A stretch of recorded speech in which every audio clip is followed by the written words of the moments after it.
So let's go ahead and dive into the different types of methods when it comes to disputing. If you're looking to hire a company or you're doing your own disputes on your own. So like I said before, there's 3 different types of methods that obviously we've used to here. And one of them is electronic disputes. And I wanted to give you some pros and cons on choosing that way of disputing, because obviously this would either help you or not. So let's go ahead and jump into that right now, which the first thing is, let's look at the pros when it comes to electronic disputing. And one of the things that I actually love about electronic disputing is that you get a fast response when it comes to disputes. Clearly, obviously, you're not using physical mail. Things are done electronically. So you will get a faster response when it comes to doing this. Another thing, too, is also that you're able to create your own profile.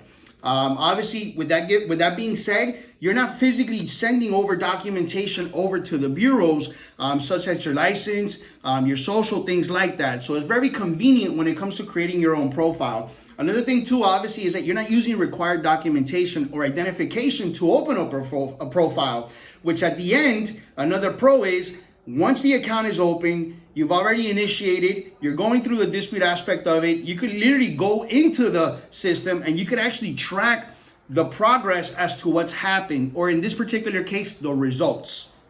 Now, when it comes to a few cons, when it comes to doing electronic disputes, one thing that I don't like is the fact that when you're doing a reinvestigation, you're gonna have to use supporting documentation, especially when it comes to Experian. If you go ahead and challenge something, con is that if the information comes back validated or verified, you can't challenge that account for 4 consecutive months.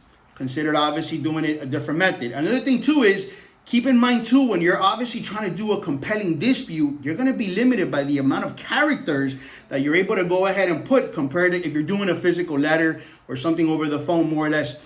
Now, another thing too is that you're also going to be limited on the amount of what type of information that you're actually challenging. So you're technically at the mercy of the bureaus as to what exactly they want you to select in order for you to investigate.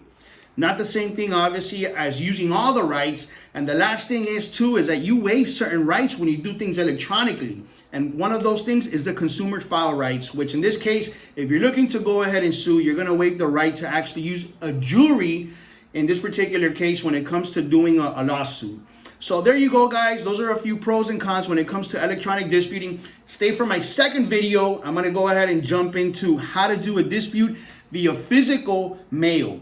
Until next time, thank you for the love and support, guys. Consider liking, subscribing, commenting, and sharing with someone that you think could benefit from this. Until next time, take care.